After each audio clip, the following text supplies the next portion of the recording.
God has called you to great things, mighty things, powerful things. The administration that you might exercise may appear to you to be of a small, confined nature. Nevertheless, the impact of what you are doing has ripple effects that spread throughout the universe. So despise not the day of small beginnings, because what you begin with, what you have in your hands may not appear to be that mighty. Nevertheless, it can change the world. Yeah, just like a stone and a rag in the hands of a young man brought down a giant, changed his life, changed the world around him. Just so, a small thing in your hand can change the world around you. You just have to apply whatever it is that God has given you to the task at hand.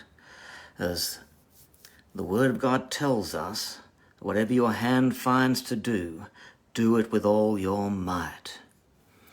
And you'll see, when God promised Israel the promised land, flowing with milk and honey, they never thought at the time that entering their destiny meant that they would be facing giants. We're in Psalm 144, and we're reaping wisdom from the Word of God today that will equip us to be able to defeat giants, because all of us who are called into the ministry, and that is everybody, every believer ministry, that's you. You can't get out of this. You're called to be a minister in the house of God and to the world around us. You're a priest and you're a king. And God has chosen you for such a time as this. And so Israel knew that God had promised them a land flowing with milk and honey. How exciting that would have been for them to think that after being in slavery under the whip of Pharaoh, that now they were going to come to a place that was going to be the answer to every person's dream. Now for us to enter our promised land, for us to enter ministry, means that we are going to be facing giants, our giants, personal giants, giants that are set up in the world that are against the Word of God and against the church, and personal giants that are set up against us and our peculiar ministry that God has called us to. A long time after God told Israel to possess the land, there were still giants in the promised land that had to be fought. And for you to inherit the land that God has promised you, that's talking about your territory, your turf, your area of ministry, you are going to have to fight for it. Your ministry might be within the framework of your home. It may be in the workplace. It may be in your street, your neighborhood. I believe it covers all of these spheres, in your church and beyond, depending upon the call of God upon your life. You'll have influence in an ever-increasing sphere. And there is going to come a time where you will have to face your giant. The title of this psalm in the Septuagint reads, "A Song of David as he stood before Goliath." A song of David as he stood before Goliath. We aren't told this when we're reading about it in Samuel. But Psalms tells us that when David was standing in front of the giant, he was singing a song. La-ha! That must have riled the giant something. This means that David turned the most terrifying situation into an act of worship. So a minister must become a worshipper early on in your life, because worship is the key to defeating your giant.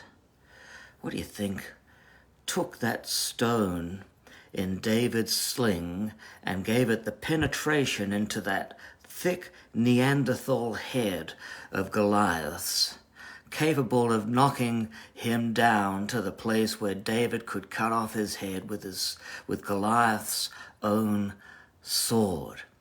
That stone was carried along by worship. So there is a giant that will stand between you and your destiny. You would do well to identify your Goliath. He's the one who makes you feel small. He's the one who challenges your right to be a minister in the house of the Lord. He's the one who challenges your authority within the world, your place in the home, your place in your marriage, your place in the working regimen. He challenges your future. Let that sink in. He challenges your future. Says you aren't going to make it. You're never going to get there. You're too small, too insignificant, and so are all of those with you. Yeah. So David was a young teenager when he found himself on the battlefront, precisely at the time that Goliath stepped up to taunt the army of God. And across the valley they heard the shout from Goliath, "Give me a man! Give me a man to fight!" And everybody was afraid, and not even King Saul, who was head and shoulders better than any other man in all of Israel, even he was afraid and wouldn't fight. And David came along just as Goliath stepped forward, intimidating, everybody's nightmare. And when David was there, he heard the shout. He heard the shout, "Give me a man!" And David said, "I'm your man." What was the difference between David and everybody else in the army of God? David was a worshipper. Out there in the fields tending his sheep, David learned to draw closer to God and turned every situation into an act of worship. So worship isn't something you do. You become a worshipper, and a worshipper becomes a warrior. A worshipper is something that you are. You become a worshipper. It's not just something that you do when you go to church. It becomes something that activates your life, becomes a motivator, a principle, a part of your life. And that turns you into a warrior. So it's not surprising for us to learn that David steps out onto the battlefield with a song in his heart. Now in verse 1 of Psalm 144, it says, "Blessed be the Lord my rock, who trains my hands for war and my fingers for battle." So as Goliath is standing there, all hot-headed and puffed up and proud in his years of being the mighty warrior of Goth, and the warrior that the Philistines had paid good money for so that they could win the battle, David is standing saying, "Blessed be the Lord my rock, who trains my hands for war, my fingers for battle." So David begins this song with a recognition that God had prepared him for this moment. While other boys and girls were playing tiddlywinks, David was fighting lions and tigers and bears, oh my. Out there in the fields, he was in training. God will teach you. God will train you. You think these years of preparation are for nothing. He is preparing you for a fight, for the moment wherein you will have the opportunity to defeat your giant. Yes, and so David says that our fingers are weapons. He says that our hands are instruments for war, instruments for warfare.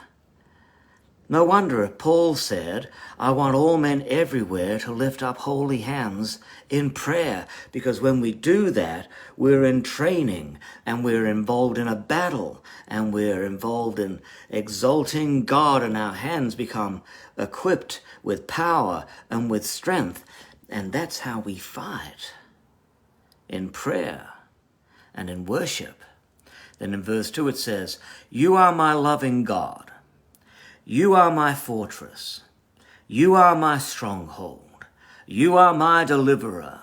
You are my shield in whom I take refuge. You subdue my foes under me. That's 6 confessions for you to take down your giant. Take a moment right now to shout them out. Lift up your hands and raise a shout of victory and declare, you are my loving God. You are my fortress. You're my stronghold. You're my deliverer. You're my shield in whom I take refuge. You subdue my foes under me. Don't allow any giant to make you feel small any longer. Don't allow anything or anyone to make you feel weak, to intimidate you and keep you quiet any longer. David was just a boy when he sang a song of victory over Goliath. Just a boy when he sang himself into victory over the giant. So your assignment today is to defeat your giant once and for all. Conquering your giant is integral to ministering victory into the lives of those within your sphere of influence. And you can do it. You can do it because God has made us more than conquerors. Are you going to do it? Are you going to do it? Because you can do it. Because God has made you more than a conqueror. God bless you. I'm looking forward to speaking with you again tomorrow, because by then your giants will be defeated and you'll have sliced off their heads and you'll be feeling stronger and victorious and more powerful for the Word of God being in your life. God bless you. See you again tomorrow.